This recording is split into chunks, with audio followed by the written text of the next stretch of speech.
اعوذ باللہ من الشیطان الرجیم بسم اللہ الرحمن الرحیم الحمد للہ رب العالمین والصلاة والسلام علی اشرف الانبیاء والمرسلین وعلی اہل بیتہ الطیبین الطاہرین المعصومین الذین اذہب اللہ عنہم الرجس وطہرہم تطہیرا۔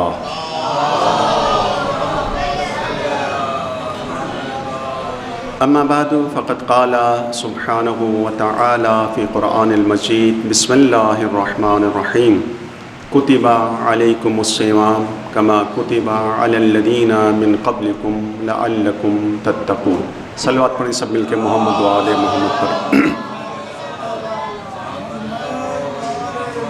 عزیزان محترم، ماہ مبارک رمضان کی آمد نزدیک ہے، اور اسی ماہ مبارک رمضان کے حوالے سے ہی یہ پروگرام آپ کے سامنے اعلان ہوا اس کا، اور مجھے اسی حوالے سے کہا گیا ہے۔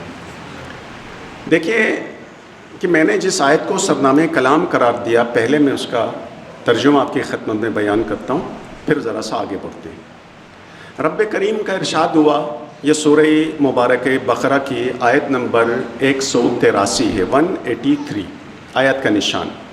کتب علیکم الصیام، تمہارے اوپر روزہ فرض کیا گیا ہے، کما کتب علی الذین من قبلکم، جیسے تم سے پہلے والی امتوں پر روزہ فرض کیا گیا تھا، لعلکم تتقون، تاکہ تم صاحبان تقوی میں شامل ہو جاؤ، متقی بن جاؤ۔ لعلکم، ہو سکتا ہے تم متقی بن جاؤ۔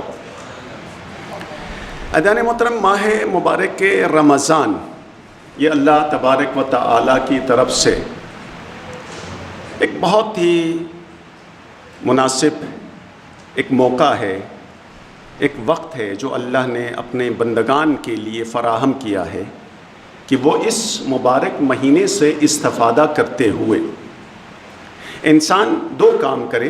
پہلا یہ ہے کہ وہ اپنے گناہوں، اپنے خطا، اپنے لغزشوں کی معافی طلب کرے۔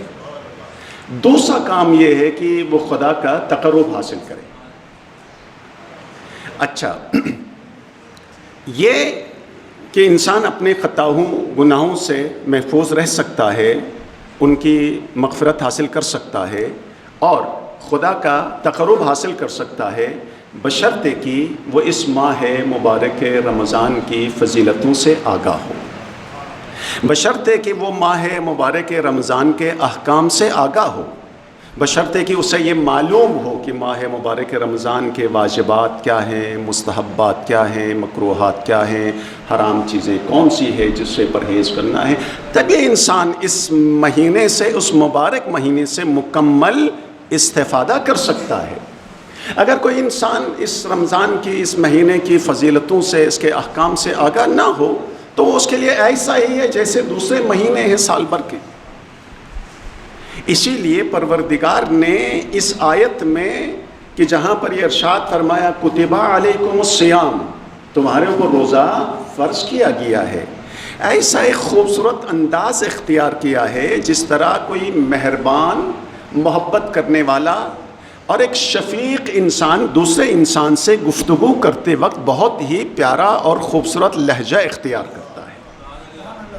عجیب بات ہے، خطاب ہوا یا ایھا الذین آمنو، اے ایمان لانے والے، صاحبان ایمان۔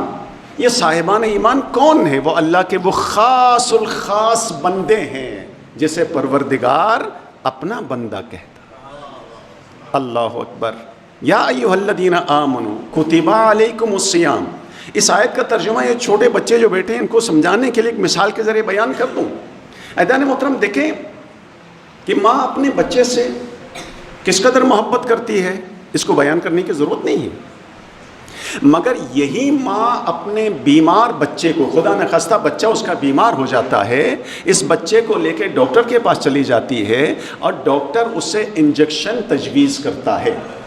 تو آپ کو اندازہ ہے کہ ہر بچہ انجیکشن سے گھبراتا ہے، ڈرتا ہے، سوئی لگ جائے گی وہ خوف زدہ ہو جاتا ہے۔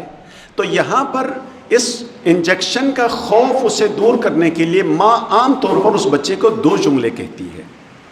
ایک جملہ یہ کہتی ہے بیٹا یہ انجیکشن تمہاری بہن کو بھی تو لگا تھا, تمہاری چھوٹی بہن کو بھی لگا تھا, تمہارے فلاں دوست کو بھی لگ گیا تھا, اور اگر اطراف میں کوئی اور بچہ ہو تو اس کی طرف اشارہ کرے گی, دیکھو اس کو بھی لگ رہا ہے, تمہیں لگا تو کیا ہوا.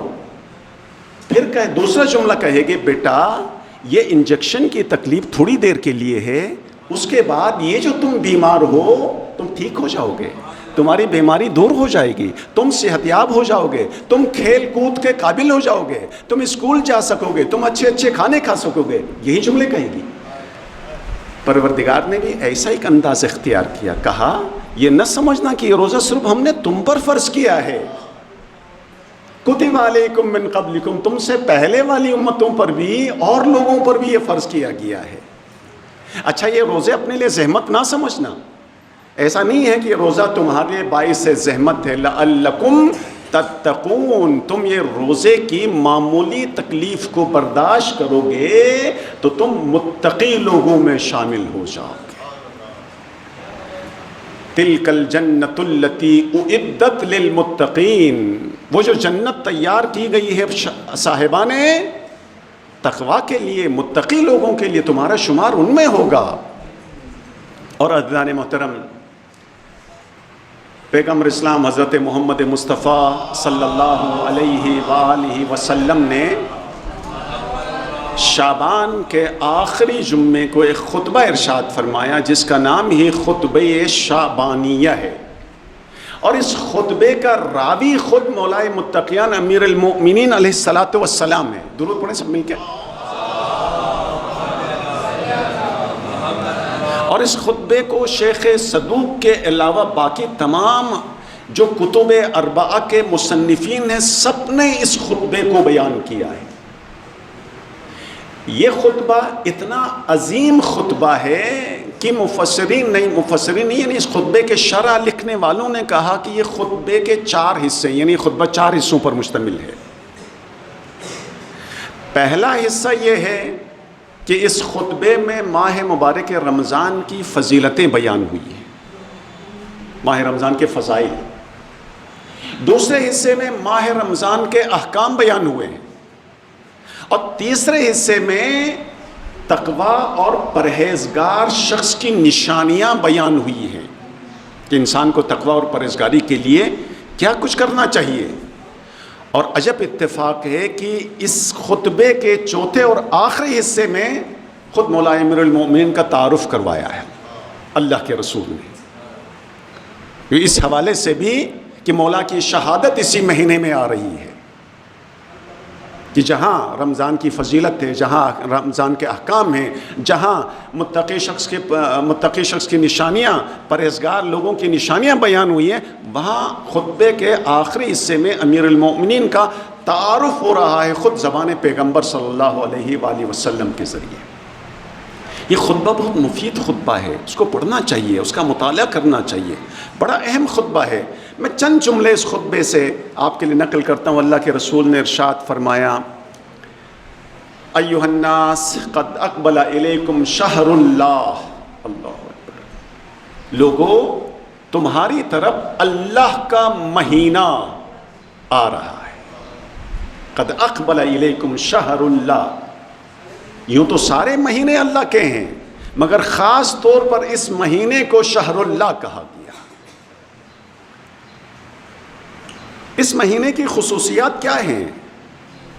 پہلے ہی حصے میں ارشاد فرمایا, قد اقبل الیکم شہر اللہ بالبرکۃ والرحمۃ والمغفرہ, یہ تمہارے لیے برکتیں لے کر آ رہا ہے, یہ تمہارے لیے رحمت لے کر آ رہا ہے, اور یہ مہینہ تمہارے لیے مغفرت لے کر آ رہا ہے, اس لیے کہ اس مہینے میں تم اللہ کے مہمان ہو اور اللہ تمہارا میزبان ہے. آیت اللہ دستغیب نے بہت ہی خوبصورت ایک واقعہ نقل کیا ہے کہ آیت اللہ دستغیب لکھتے ہیں کہ کوئی بادشاہ کئی سفر پر تھا, کسی صحرا میں اس نے اپنا قافلہ روکا اور وہاں اس کے لیے کھانے کا انتظام ہوا, اور قریب میں کوئی چرواہا تھا. بادشاہ نے کہا چرواہے کو بلاؤ. بلایا اور اسے کہا کہ آپ میرے ساتھ دسترخوان میں شامل ہو جاؤ کھانا کھانے کے لیے. اور آپ اندازہ لگا دیں بادشاہ کا دسترخوان ہے، انواع و اقسام کے کھانے ہوں گے، کیسا لذیذ دسترخوان ہوگا. مگر اس نے چرواہے نے کہا کہ میں معذرت چاہتا ہوں کہ اس لیے کہ میں آج کے دن کسی اور کا مہمان ہوں.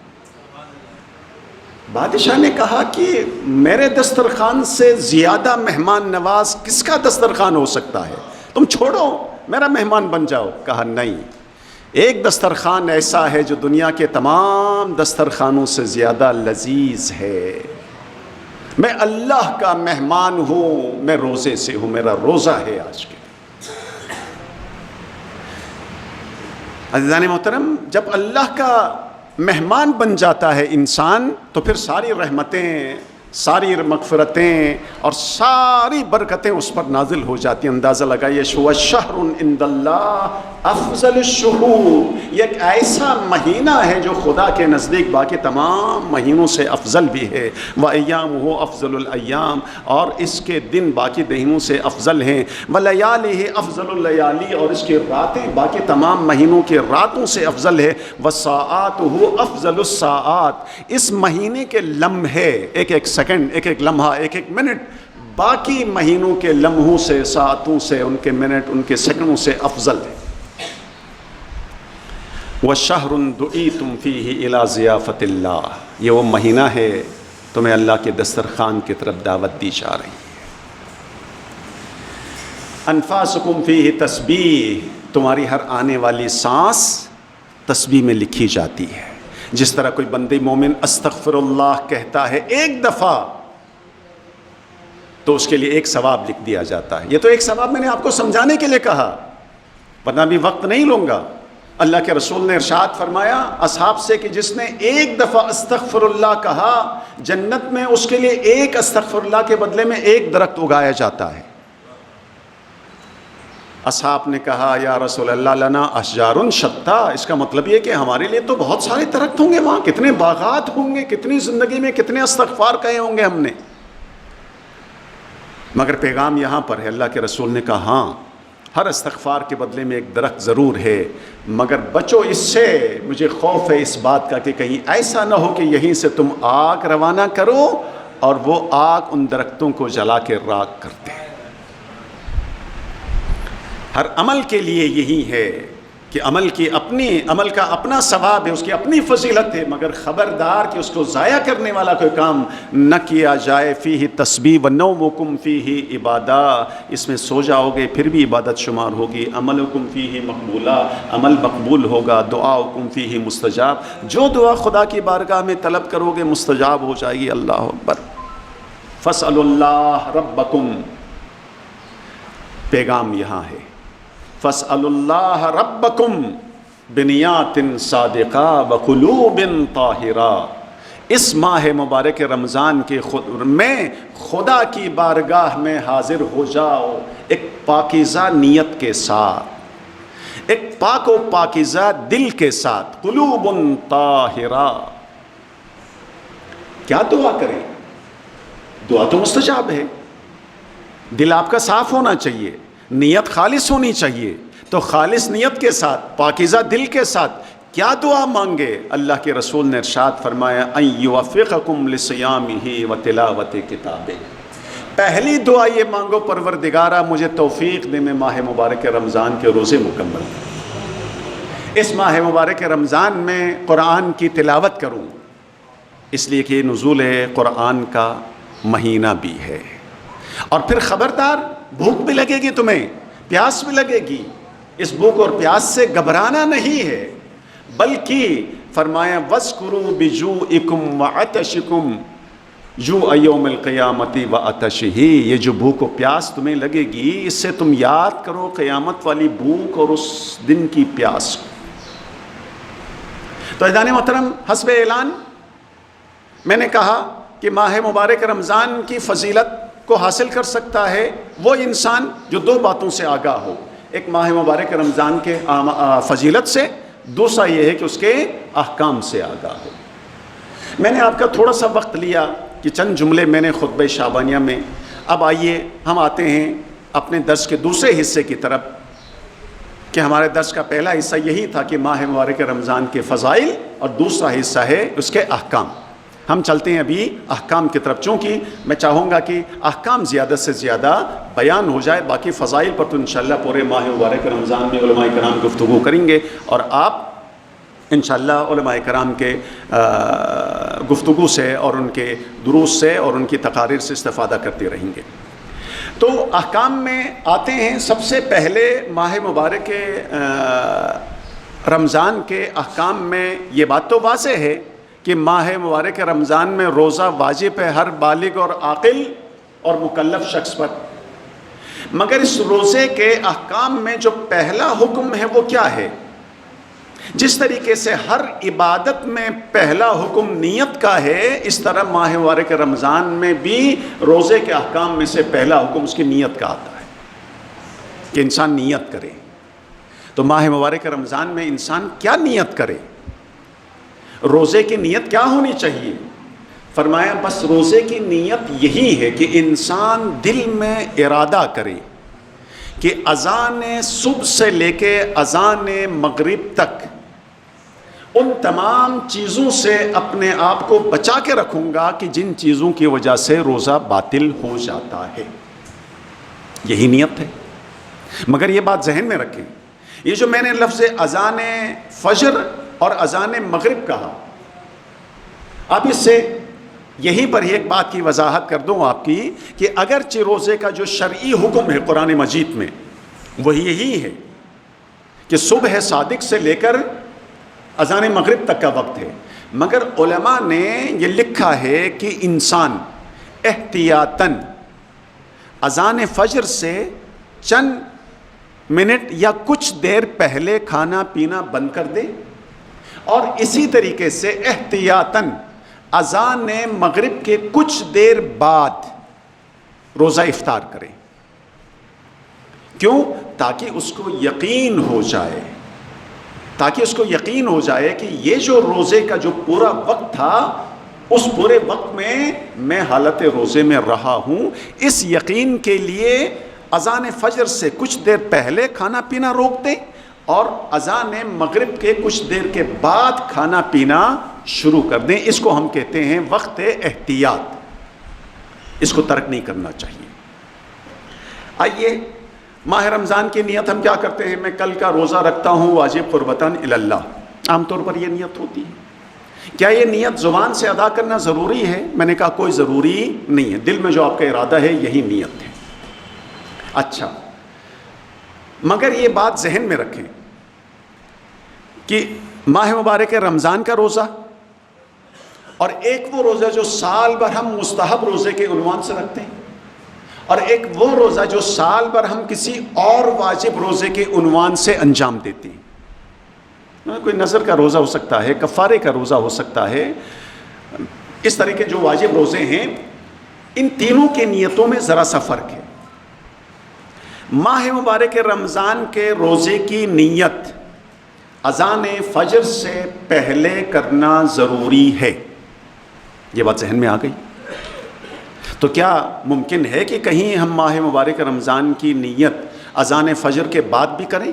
ہاں، صرف ایک صورت ہے، وہ ایک صورت یہ ہے کہ اگر کوئی انسان اذان فجر سے پہلے سو جائے، اس کی آنکھ نہ کھلی، یہاں تک کہ اذان فجر کے بعد وہ جاگا، یا کوئی انسان بھول گیا ماہ رمضان کے روزے کی نیت کرنا، اب اگر اذان ظہر سے پہلے یہ آدمی جاگ جاتا ہے اور اسے پتہ چلتا ہے کہ میں نے نیت نہیں کیا ہے، تو ظہر سے پہلے یہ شخص جو سویا تھا، نیت نہیں کیا تھا، یہ روزے کی نیت کر سکتا ہے۔ اگر اس انسان نے اذان ظہر تک نیت نہیں کیا یا جاگا ہی نہیں، اذان ظہر کے بعد جاگا، ظہر سے مراد یہاں زوال شرعی ہے، ٹھیک ہے؟ کبھی اذان اور زوال شرعی میں تھوڑا فرق بھی ہوتا ہے، زوال پہلے ہو جاتا ہے، اذانیں ہمارے ہاں مساجد میں کچھ وقت کے بعد ہوتی ہیں، یہاں زوال شرعی مراد ہے۔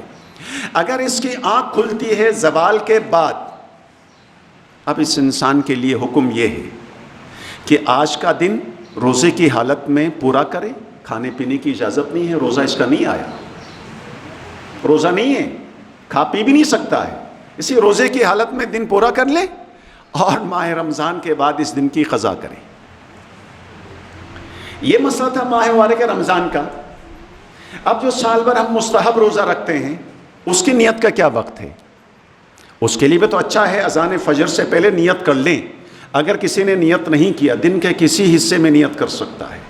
حتیٰ کہ ایک آدمی کا ارادہ ہی نہیں تھا روزہ رکھنے کا، دن بھر اس نے کچھ کھایا پیا نہیں، کوئی ایسا کام نہیں کیا جس سے روزہ باطل ہو جاتا ہے، یہاں تک کہ اذان مغرب نزدیک آ گئی۔ اب نزدیک میں اور سمجھانے کے لیے کہتا ہوں، اذان مغرب میں چند منٹ باقی ہیں، اسے دل میں خیال آیا کہ میں نے دن بھر کچھ کھایا پیا تو نہیں ہے، بہتر یہ ہے کہ میں روزے کی نیت کر لیتا ہوں، ثواب مل جائے گا۔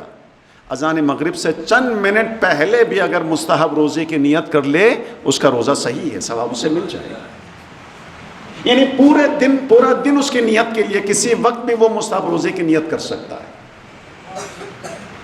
اب مسئلہ تیسرا روزہ یہ ہے کہ ماہ رمضان کا روزہ بھی نہیں ہے اور مستحب روزہ بھی نہیں ہے، کوئی اور واجب روزہ انسان رکھنا چاہتا ہے، اس کے لیے بھی نیت کا وقت تو یہی ہے کہ اذان فجر سے پہلے نیت کر لے۔ اگر اس نے اذان فجر سے پہلے نیت جان بوجھ کے نہیں کیا، بھول کے نہیں کیا، یہاں تک کہ زوال سے پہلے وہ کسی وقت بھی نیت کر سکتا ہے۔ مثلا ایک شخص کا ارادہ نہیں تھا روزہ رکھنے کا، مگر دن کے 8 بجے 9 بجے 10 بجے 11 بجے سے خیال آتا ہے کوئی اور واجب روزہ جو اس کے گردن پر ہے، کوئی منت کا روزہ ہے، نظر کا روزہ، کفارے کا روزہ ہے، میں وہ روزہ مکمل کر لوں گا آج، تو یہ زوال سے پہلے کسی وقت اپنے واجب روزے کی نیت کر سکتا ہے۔ یہ مسئلہ اگر آپ کے سمجھ میں آیا ہے عزیزان محترم تو میں جلدی آگے بڑھتا ہوں۔ ماہ مبارک رمضان میں یہ نوجوانوں کے لیے ہے، یہ چھوٹے بچوں کے لیے ہے۔ روزہ تو انسان نے رکھ لیا ہے، مگر دن میں کبھی ایسا ہو سکتا ہے کہ وہ کسی شیطان کے بہکاوے میں آ جائے، کوئی غلط خیال اس کے دل و دماغ میں آ جائے اور اس نے روزہ توڑنے کا ارادہ کر لیا، اس نے یہ نیت کر لیا کہ میں روزہ مکمل نہیں کروں گا، توڑ دوں گا۔ اب یہاں مسئلہ ہے، اگر اسے توڑ دیا معاملہ ختم، لیکن ارادہ کر لیا تھا، نیت کیا تھا روزہ توڑنے کا، مگر اس نے نہیں توڑا، اسے خیال آیا کہ میں نہیں توڑوں گا، روزہ پورا کر لوں گا۔ اب اس شخص کے لیے مسئلہ یہ ہے کہ چونکہ روزہ توڑنے کی نیت کر چکا ہے، بعد میں اگرچہ اس نے نہیں توڑا، روزہ باطل نہیں کیا، اس کے لیے حکم یہی ہے کہ روزہ مکمل کرے گا اور ماہ رمضان کے بعد اس روزے کی قضا کرے گا۔ صرف اس کے لیے آسانی یہ ہے کہ کفارہ اس کے لیے واجب نہیں ہے، کفارہ دینا نہیں ہے۔ تو یہ مشکل مرحلہ ہے۔ بعض دفعہ انسان اس طرح کا خیالات اس کے دل و دماغ میں آتے ہیں تو اسے ہوشیار رہنا چاہیے کہ اس کو نہیں کرنا ہے ایسی کوئی نیت۔ عزیزان محترم، میں بہت تیزی کے ساتھ آگے بڑھنے کی کوشش کروں گا، اس لیے کہ مجھے مسائل بہت بیان کرنے ہیں۔ مجھے نہیں معلوم ہے کہ میں جو ضروری مسائل ہیں اس تک آخر تک پہنچوں گا یا نہیں، مگر آپ سے گزارش ہے جب وقت تمام ہو جائے تو مجھے بتا دیں، کیونکہ سامنے گھڑی نہیں ہے۔ تو آپ کو اندازہ ہے کہ 8 چیزیں ایسی ہیں جس سے روزہ باطل ہو جاتا ہے، اس میں کھانا پینا ہے، جماع ہے، استمنا ہے، اللہ و رسول اور ائمہ اہل بیت علیہ الصلوۃ والسلام پر جھوٹ باندھنا، یعنی کوئی جھوٹی حدیث کی نسبت ان کی طرف دینا، غبار کو حلق تک پہنچانا، اذان صبح تک حالت جنابت میں رہنا، یعنی حیض و نفاس و جنابت کا غسل نہ کریں، اسی طریقے سے قے کرنا، یہ سب چیزیں ہیں۔ مختصر مسائل میں بیان کروں۔ پہلا مسئلہ آتا ہے کہ کھانے پینے سے روزہ باطل ہو جاتا ہے، یہ بات مسلم ہے، لیکن یہ بات طے ہے کہ جو کھانے پینے کی چیزیں ہیں ضروری نہیں ہے کہ وہ چیزیں ہوں جو عام طور پر انسان کھاتا اور پیتا ہے، جیسے روٹی ہے، پانی ہے، شربت ہے، اس طرح کی دوسری چیزیں نہیں۔ غیر عادی کوئی چیز کھا لے، درخت کا پتا توڑ کے کھا لیا، روزہ باطل ہے۔ مٹی نگل لیا، روزہ باطل ہے اس کا۔ مگر اس بات کو ذہن میں رکھیں کہ انسان ماہ مبارک رمضان میں کبھی بیمار ہو جاتا ہے، اللہ نہ کرے، پروردگار سب کو صحت دے، سلامتی دیں، اور صحت و سلامتی کے ساتھ روزے مکمل کرنے کی توفیق دیں۔ اگر بیمار ہو کیا اور ایسی نوبت آئی کہ اس کو انجیکشن لگانا پڑے، اس کو ڈرپ لگوانا پڑے، تو اب کیا حالت روزے میں انجیکشن لگانا اور ڈرپ لگانا جائز ہے یا نہیں ہے؟ تو یہ بات ذہن میں رکھیں۔ آیت اللہ العظمیٰ سید علی حسینی سیستانی کے نزدیک روزے کی حالت میں ہر طرح کا انجیکشن لگوانا جائز ہے، روزہ باطل نہیں ہوتا ہے، حتیٰ کہ ڈرپ لگوانے سے بھی روزہ باطل نہیں ہوتا، حتیٰ کہ طاقتور انجیکشن لگا دے، جو طاقت کا انجیکشن ہے وہ لگوا لیں، تب بھی روزہ باطل نہیں ہے۔ لیکن رہبر معظم کے نزدیک طاقت کا انجیکشن لگوانا احتیاط واجب کے بنا پر ٹھیک نہیں ہے، یعنی نہیں لگوانا چاہیے۔ کون سا انجیکشن؟ عام بیماری کا لگ سکتا ہے آیت اللہ خامنائی کے نزدیک، لیکن صرف اور صرف جو ڈرپ ہے یا اور جو طاقت کا انجیکشن ہے وہ نہیں لگا سکتے ہیں، وہ بھی بطور احتیاط واجب ہے۔ اب یہ احتیاط واجب کا جو مسئلہ ہے وہ بھی شریعت میں اس کی کچھ گنجائش نکلتی ہے، لیکن وہ مسئلہ بھی یہاں بیان نہیں کروں گا، آپ خود ہی دیکھ لیجئے گا کہ جہاں آپ کے مجتہد نے جس مجتہد کی آپ تقلید کرتے ہیں، اگر اس نے احتیاط واجب کا لفظ استعمال کیا ہے تو وہاں آپ کیا کر سکتے ہیں؟ یا تو اسی مسئلے پر عمل کریں، یا صرف اسی ایک مسئلے میں آپ دوسرے مجتہد کی طرف رجوع کر سکتے ہیں، بشرطے کہ دوسرا مجتہد یہاں فتویٰ دے رہا ہو، احتیاط واجب نہ کہہ رہا ہو۔ اسی میں ایک اور مسئلہ یہ ہے کہ ماہ مبارک رمضان میں وہ یہ ہے کہ بعض لوگ دمہ کے مریض ہوتے ہیں، وہ انہیلر استعمال کرتے ہیں، وہ اسپرے استعمال کرتے ہیں جس میں دوا ہوتی ہے یا ہوا ہوتی ہے جو پھیپھڑے تک جاتی ہے اور اس کو سانس لینے میں آسانی ہوتی ہے۔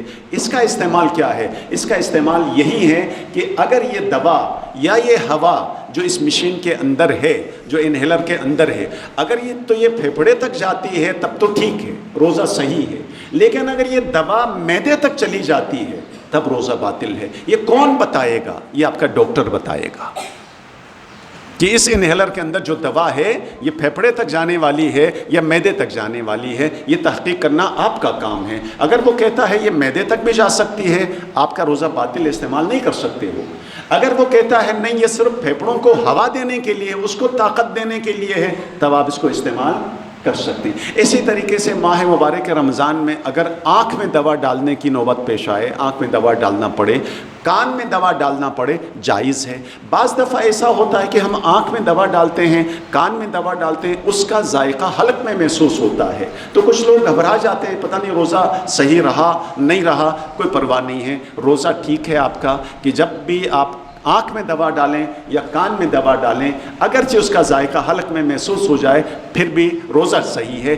مگر حساس معاملہ یہ ہے کہ کہیں آپ کو ناک میں دوا ڈالنا پڑے، تو چونکہ ناک اور حلق کا تعلق بالکل قریب ہے، اس لیے ناک والی دوا حلق میں پہنچنے کا احتمال ہوتا ہے۔ یہاں احتیاط کرنا چاہیے کہ جو آپ نے ناک میں دوا ڈالی ہے وہ آپ کے حلق تک نہ پہنچے۔ اگر یہ دوا حلق تک پہنچ جاتے تو روزہ یہاں آپ کا باطل ہے۔ میں بہت تیزی کے ساتھ آگے بڑھنے کی کوشش کرتا ہوں۔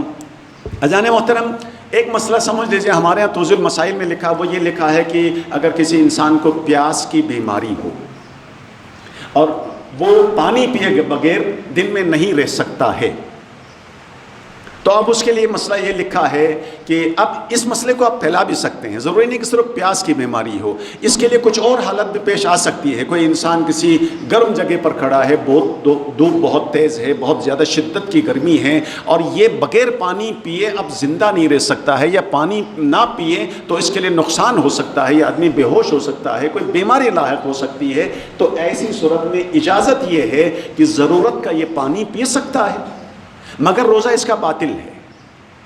ضرورت کا پانی پیے گا، روزہ اس کا نہیں ہوگا۔ اسی طریقے سے باقی کھانے پینے سے پرہیز کرے گا، مگر اس روزے کی قضا ماہ رمضان کے بعد اس کو کرنی پڑے گی۔ اس کا فائدہ کیا ہے؟ اس کا فائدہ ہے کہ اس پر کفارہ ہونا ہے۔ اب اسی کے ساتھ ملتا ہوا ایک چھوٹا سا مسئلہ ہے، وہ یہ ہے کہ ہمارے یہاں شریعت کے مطابق بچی بالغ ہو جاتی ہے 9 سال مکمل ہونے کے بعد۔ اب یہ ہر گھر کا مسئلہ ہے کہ بچی تو ابھی چھوٹی ہے، جسمانی طور پر ناتواں ہے، روزہ مکمل نہیں کر سکتی ہے، روزہ برداشت نہیں کر سکتی ہے، اس کو کیا کریں؟ آیا صرف کمزوری ناتوانی کی وجہ سے اس بچے کے لیے، اس بچی کے لیے، اس لڑکی کے لیے روزہ معاف ہے؟ نہیں، روزہ معاف نہیں ہے، اس کو روزہ رکھنا ہے۔ مگر یہ ہے کہ دن کے کسی وقت بھی جب روزہ اس کی برداشت سے باہر ہو جائے، اس کو بھوک اور پیاس اور کمزوری اتنی زیادہ، اس کو کمزوری کا احساس ہو، اتنی زیادہ بھوک لگے، پیاس لگے، اب یہ روزہ برداشت نہیں کر سکتی ہے، تو یہ روزہ توڑ سکتی ہے، یہ پانی پی سکتی ہے، یہ کھانا کھا سکتی ہے۔ لیکن یہ ہے کہ اس بچی کو ماہ رمضان کے بعد اس روزے کی قضا کرنی پڑے گی، صرف کفارہ اس پر نہیں آئے گا، یہ اس بات کی اجازت ہے اس کے لیے۔ عزیزان محترم، یہ مسئلہ تھوڑا سا حساس ہے، ذہن میں رکھیں کہ اس کے ساتھ ایک اور مسئلہ آتا ہے، وہ یہ ہے کہ عام طور پر ایسا ہوتا ہے کہ ماہ مبارک رمضان میں برادران اہل سنت کے ساتھ کہیں افطار پارٹی میں ہمیں جانا ہوتا ہے، یا ان کے گھر میں دعوت ہوتی ہے، ہمیں روزہ کھولنے کے لیے وہاں چلے جاتے ہیں۔ تو چونکہ برادران اہل سنت کے افطار کا وقت اور ہمارے ہاں افطار کے وقت میں تھوڑا سا فرق ہے، آیا ہم ان کے ساتھ افطار کر سکتے ہیں یا نہیں؟ نہیں کر سکتے۔ برادران اہل سنت کے وقت کے مطابق آپ افطار نہیں کر سکتے، کیونکہ فقہ جعفری کے مطابق وہ افطار کا وقت نہیں ہے، اگرچہ ان کے فقہ کے مطابق ہے، مگر فقہ جعفریہ کے مطابق وہ افطار کا وقت نہیں، آپ افطار ان کے ساتھ نہیں کر سکتے ہیں۔ ماں سوائے کہ ایک دو صورتیں ایسی ہیں، وہ ہو سکتا ہے، وہ یہ ہے کہ وہ حالت تقیہ ہو، وہ ایک دوسرا مسئلہ ہے، لیکن عام حالات میں افطار کی اجازت نہیں ہے۔ اسی سے ملتا جلتا ایک اور مسئلہ آپ کے خدمت میں بیان کرو، میں جلدی سے آگے بڑھوں۔ وہ خواتین جو حاملہ ہیں یا وہ خواتین جو بچے کو دودھ پلاتی ہیں، ان کے روزے کا معاملہ کیا ہے؟ ان کا بھی یہی ہے کہ یہ پہلے تو ڈاکٹر سے اپنا معائنہ کرائیں گے، مشورہ کریں گی۔ اگر ڈاکٹر کہتا ہے یا اس کو خود پتا ہے کہ روزہ رکھنا میرے لیے یا میرے بچے کے لیے نقصان دہ ہو سکتا ہے، اس یقین کے ساتھ کہ بچہ خود روزہ رکھنا خود ماں کے لیے نقصان دہ ہو یا بچے کے لیے نقصان دہ ہو، تو حاملہ خاتون کے لیے یہ حکم ہے کہ وہ روزہ توڑ دے، افطار کرے، روزہ نہ رکھے۔ اسی طریقے سے دودھ پلانے والی خاتون جو اپنے بچے کو دودھ پلا رہی ہے کہ روزہ رکھنے کی وجہ سے دودھ میں کمی ہو رہی ہے اور دودھ میں کمی ہونے کی وجہ سے بچے کو نقصان پہنچ سکتا ہے، تو ایسی صورت میں اس کے لیے بھی یہ حکم ہے کہ وہ روزہ افطار کریں، وہ روزہ نہ رکھیں، بچے کو دودھ پلائیں۔ مگر ان کے لیے تھوڑا سا حکم مختلف ہے، وہ یہ ہے کہ یہ جتنے روزے توڑے گی یا جتنے دن روزہ نہیں رکھے گی، ہر روزے کے بدلے میں ایک مفت طعام بھی دے گی اور بعد میں اس روزے کی قضا بھی کرے گی۔ یہ مسئلہ سمجھ لیں۔ ابھی میں عام بیمار انسان کے مسئلے کی طرف آؤں گا تو وہاں آپ کو پتہ چل جائے گا۔ مثال کے طور پر ایک آدمی اس ماہ مبارک رمضان میں، آنے والے ماہ مبارک رمضان میں بیمار ہو جاتا ہے، یا گزشتہ رمضان میں وہ بیمار تھا اور اس نے روزہ رمضان میں نہیں رکھا، تو رمضان کے بعد اگلے رمضان تک وہ صرف روزے کی قضا کرے گا، اس کو مد دینا نہیں ہے۔ لیکن اس خاتون کے لیے یہاں یہ ہے، ان دونوں خواتین کے لیے جو حاملہ اور دودھ پلانے دونوں خواتین کا یہ حکم ہے کہ ولو ان کی وہ اگلے ماہ رمضان سے پہلے اپنے قضا روزے رکھ لیں، پھر بھی ان کو مد بھی دینا ہے اور قضا روزہ بھی رکھنا ہے۔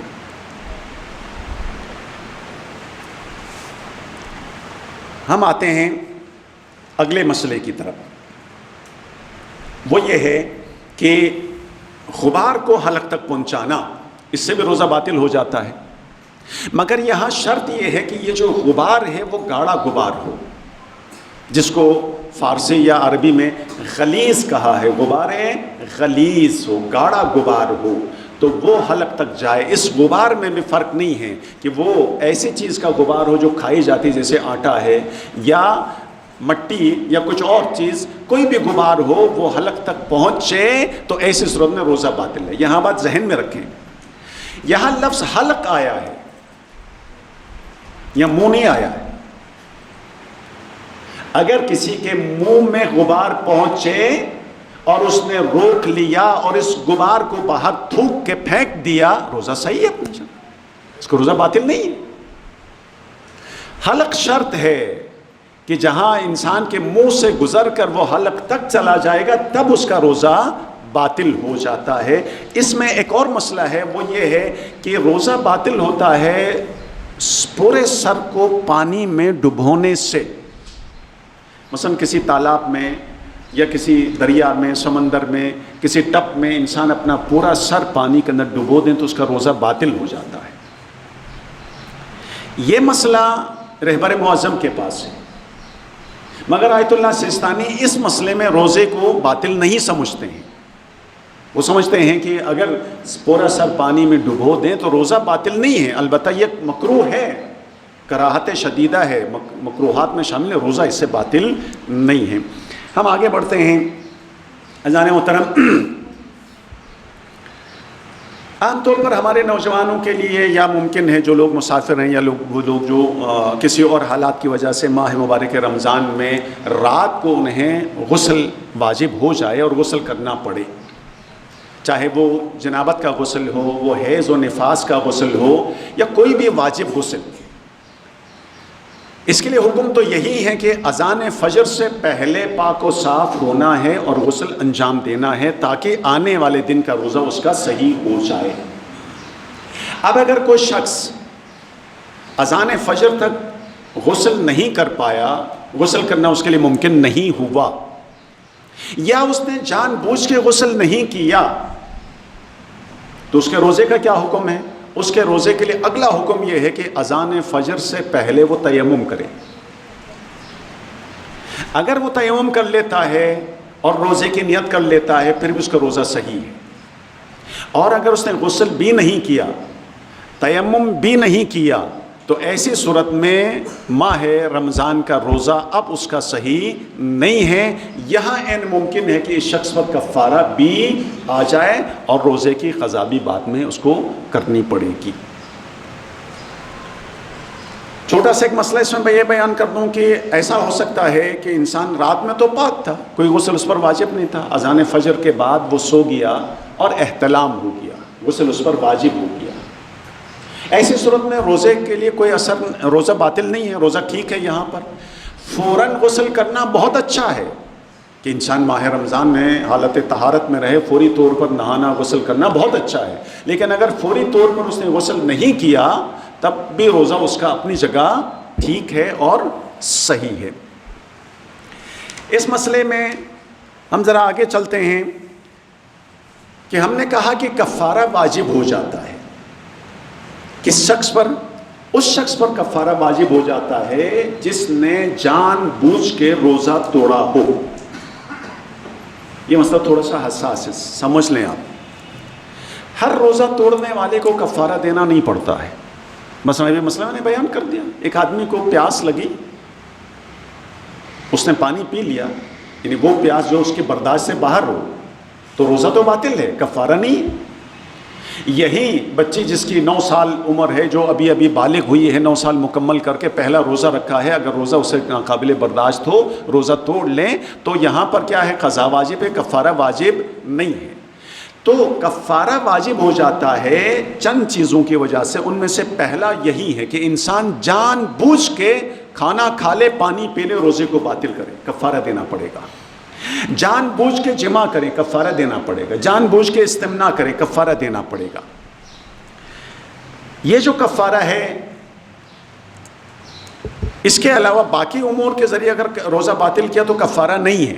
بھئی یہ 3 اور 4 چیزیں ہیں جس کے ذریعے اگر روزہ باطل کرنا تو کفارہ ہو جاتا ہے، اور کفارہ 3 میں سے ایک ہے، یا تو غلام آزاد کرے، آج کے معاشرے میں غلام کہیں موجود نہیں ہے، یا اس کو 60 مسکین کو کھانا کھلانا ہے، یا 60 روزے رکھنے ہیں۔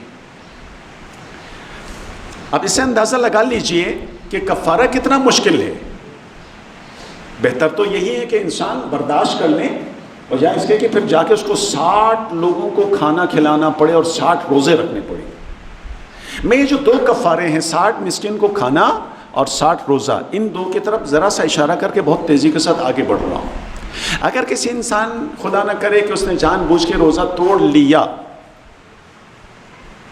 کھانے پینے کے ذریعے اور اس کو کفارہ دینا پڑا، اب وہ چاہتا ہے کہ میں 60 غریبوں کو کھانا کھلاؤں، تو اس کے لیے شرط یہ ہے کہ وہ 60 کی تعداد پوری کرے گا. ایسا نہیں ہو سکتا ہے کہ وہ 20 جو مستحق لوگ ہیں ان کو لے آئے, ان کو 3 مرتبہ کھانا کھلا دیں, 60 کی تعداد پوری کریں.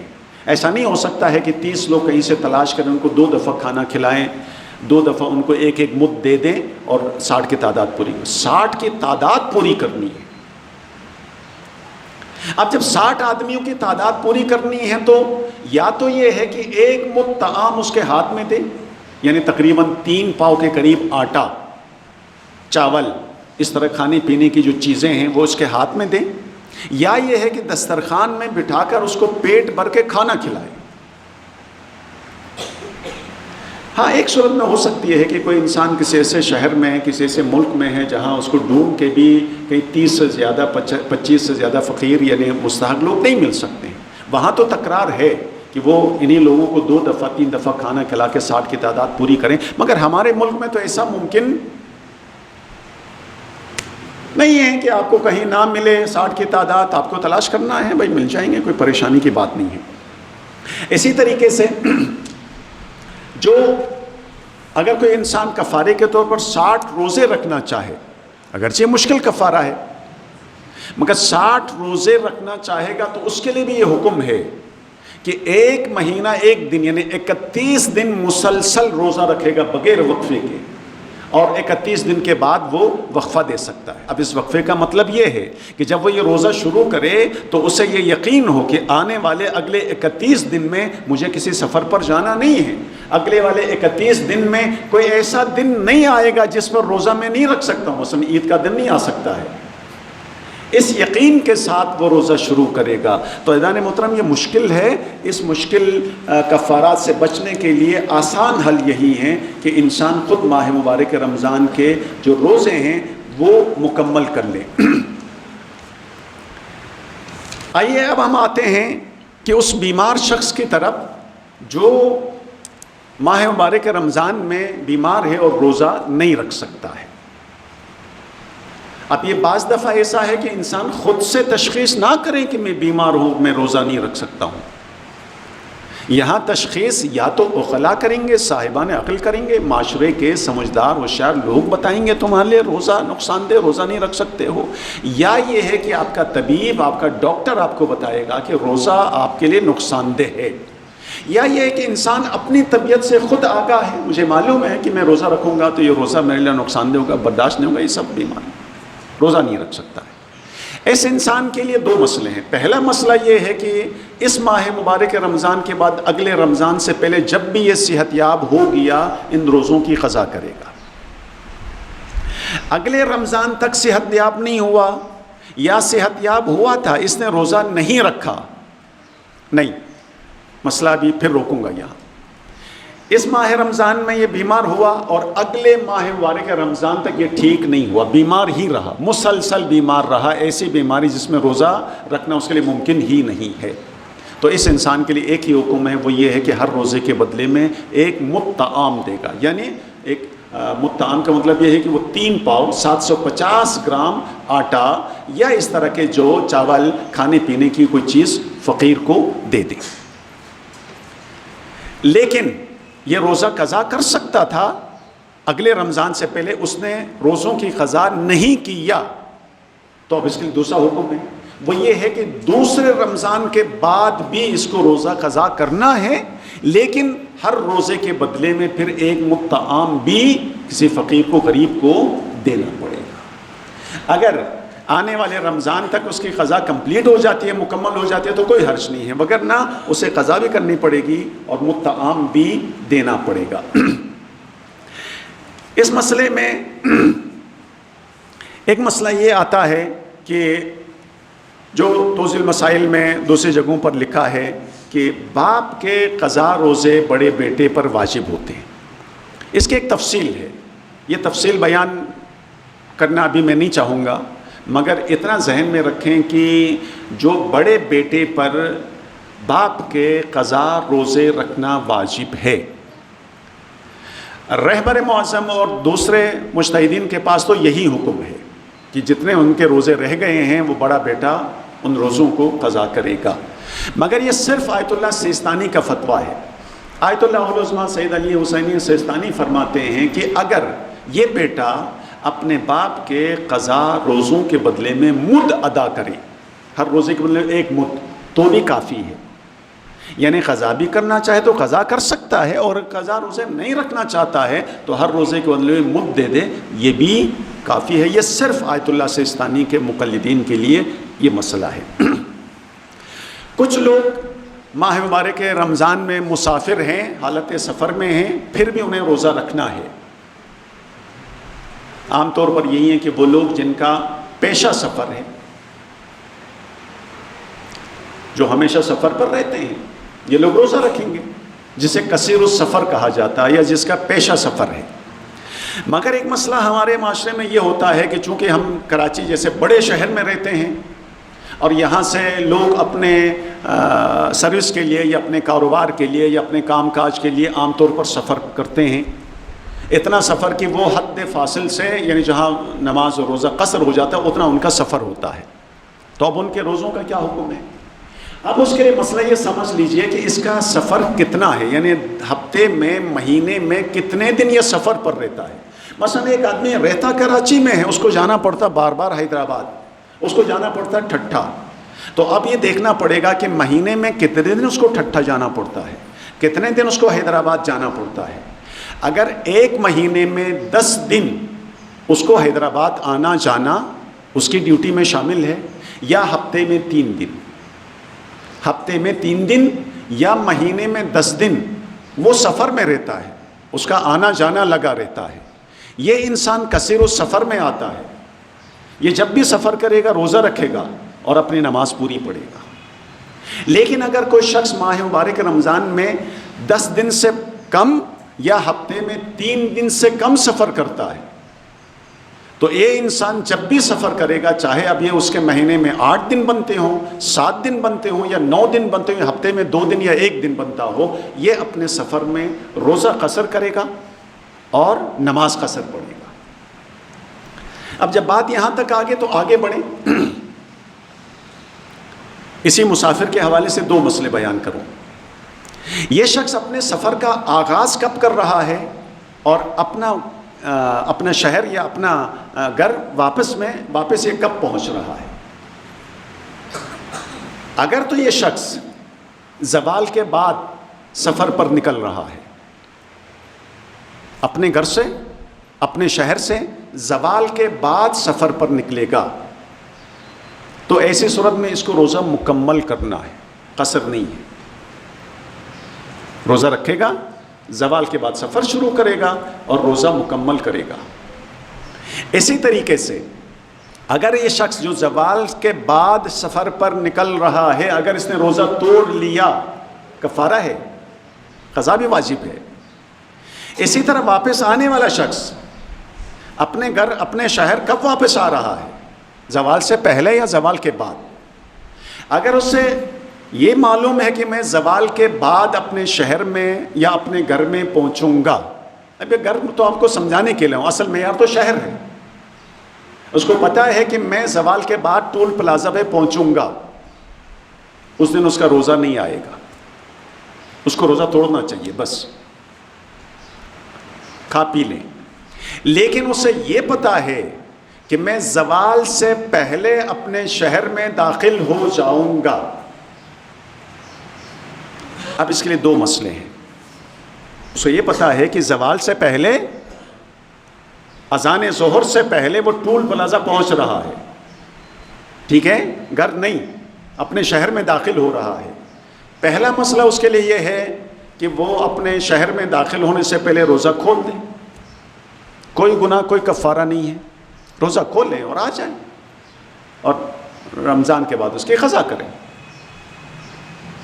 لیکن اگر اس نے روزہ نہیں کھولا، افطار نہیں کیا، ایسے روزے کی حالت میں بغیر کھائے پیے وہ اپنے شہر میں داخل ہو جاتا ہے، زوال سے پہلے داخل ہو جاتا ہے، ایسی صورت میں روزہ مکمل کرنا اس پر واجب ہے۔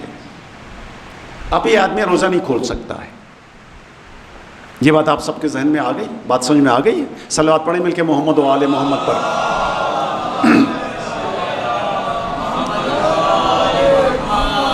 تو بس آخری مسئلہ بیان کروں کہ مومنین عام طور پر ایک غلطی یہ کر جاتے ہیں کہ مثال کے طور مجھے حیدرآباد جانا ہے، اور حیدرآباد جانا ہے، کراچی سے باہر کسی بھی شہر میں جانا ہے، اور مجھے جانا ہے زوال سے پہلے ہی جانا ہے، زوال کے بعد نہیں، زوال سے پہلے جانا ہے۔ مجھے معلوم ہے کہ میرے 10 بجے کا ٹکٹ ہے، 11 بجے کا ٹکٹ ہے، مجھے ٹرین کے ذریعے، بس کے ذریعے، ہوائی جہاز کے لیے جانا ہے مجھے۔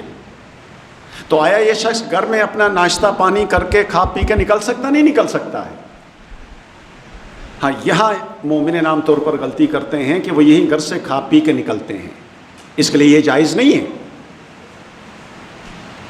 اگرچہ اسے معلوم ہے کہ میں زوال سے پہلے شہر سے نکل جاؤں گا، میرا سفر شروع ہو جائے گا، پھر بھی اس آدمی کو حد ترخص یعنی ٹول پلازہ شہر کے جو حدود ہیں وہ کراس کرنے سے پہلے کھانے پینا روزہ توڑنے کی اجازت نہیں ہے۔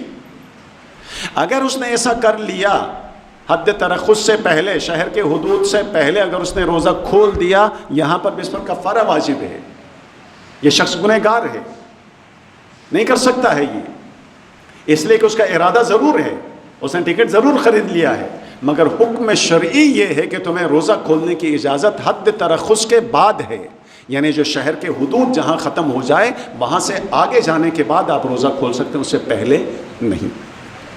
میں سمجھتا ہوں ماہ مبارک رمضان کے چند مسائل میں نے بیان کر لیا، ابھی کچھ مسائل رہ گئے جو ضروری مسائل تھے، وہ مجھے مزید بیان کرنے تھے، مگر شاید کہ میرا وقت ختم ہو گیا ہے، ہم یہیں پر ہی اپنے درس کو ختم کر دیتے ہیں۔ صلی اللہ علی محمد و آلہ الطیبین الطاہرین۔ قبول فرما۔ پروردگارہ، آنے والے ماہ مبارک رمضان میں خلوص کے ساتھ عبادت کرنے، روزہ رکھنے، دعا مناجات میں اس ماہ مبارک رمضان کو گزارنے کی توفیق عنایت فرما۔ پروردگارہ، ماہ مبارک شعبان میں اگر ہمارے گناہ معاف نہیں ہوئے ہیں تو رمضان داخل ہونے سے پہلے پروردگارہ ہمارے تمام گناہوں کو معاف فرما۔ بار الہ ہماری دعاؤں کو مستجاب فرما۔ پروردگارہ ہماری پریشانیوں کو دور فرما۔ خدایا مریضوں کو شفاء کلی، صحت عاجلہ عنایت فرما۔ تمام مرحومین کو غریق رحمت فرما۔ سورہ فاتحہ کی گزارش ہے فضل عباس ولد امیر علی، زبیدہ بنت حسن علی، دوست محمد ولد اکرم علی، حاضرین کے مرحومین، شہدائے ملت جعفریہ، کل مؤمن و مؤمنات مرحومین کے لیے رحم اللہ من قرأ الفاتحہ۔ بسم اللہ۔